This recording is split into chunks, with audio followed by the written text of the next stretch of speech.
สวัสดีค่ะวันนี้เชฟเจเขาจะมาพาทำข้าวต้มกุ้งกันค่ะขั้นตอนไม่ได้ยุ่งยากอะไรเลยแค่เราเตรียมกุ้งข้าวสวยน้ำซุปเอาไว้นะคะไม่ถึง5นาทีก็ได้กินแล้วค่ะง่ายแค่ไหนไปลองทำกันเลยค่ะ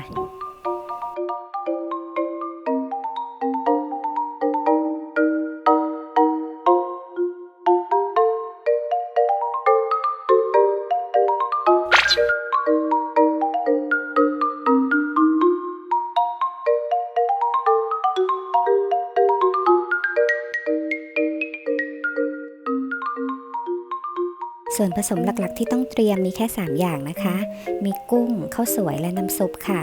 กุ้งเราจะแกะหางหรือเก็บหางไว้ก็ได้แล้วแต่ชอบเลยค่ะมาเริ่มทำกันเลยค่ะเริ่มต้นเลยเราตักข้าวสวยใส่ชามรอไว้เลยค่ะแล้วเราก็มาตั้งน้ำให้เดือดกันพอน้ำเดือดก็ใส่กุ้งลงไปค่ะในขั้นตอนนี้เนี่ยถ้าเราจะไม่ให้กุ้งคาวเนี่ยน้ำต้องเดือดพอน้ำเดือดเสร็จใส่กุ้งไปอย่าเพิ่งคนนะคะรอให้น้ำเดือดอีกรอบเราถึงจะคนหรือตักกุ้งขึ้นมาได้ค่ะแค่นี้กุ้งของเราก็จะไม่คาวแล้วค่ะ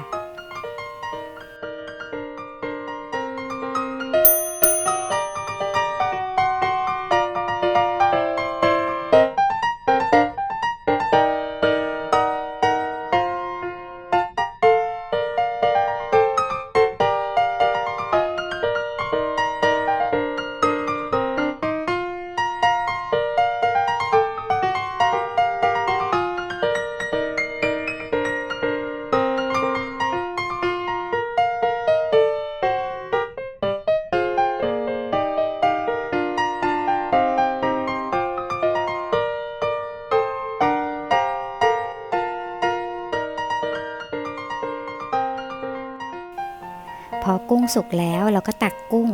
ใส่ลงไปบนข้าวเลยค่ะตามชอบเลยอยากกินมากน้อยแค่ไหน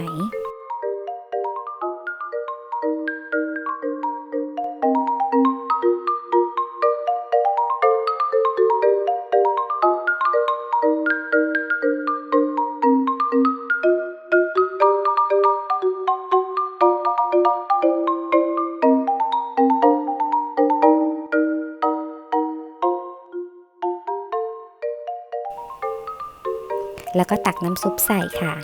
บางคนอาจจะชอบข้าวนิ่มๆเหมือนข้าวต้มนะคะเราสามารถนำข้าวลงไปต้มกับกุ้งได้เลยค่ะถ้าชอบแบบนั้นพอราดทุกอย่างเรียบร้อยแล้วเรามาเติมหน้าท็อปปิ้งกันค่ะใครชอบไข่ต้มไข่ลวกก็เอามาใส่ได้จะโรยต้นหอมผักชีหรือกระเทียมเจียวก็ได้ตามชอบเลยค่ะแค่นี้ก็ทานได้แล้วค่ะไม่เกิน5นาทีได้กินแล้วค่ะเมนูนี้ลองทำกันดูนะคะ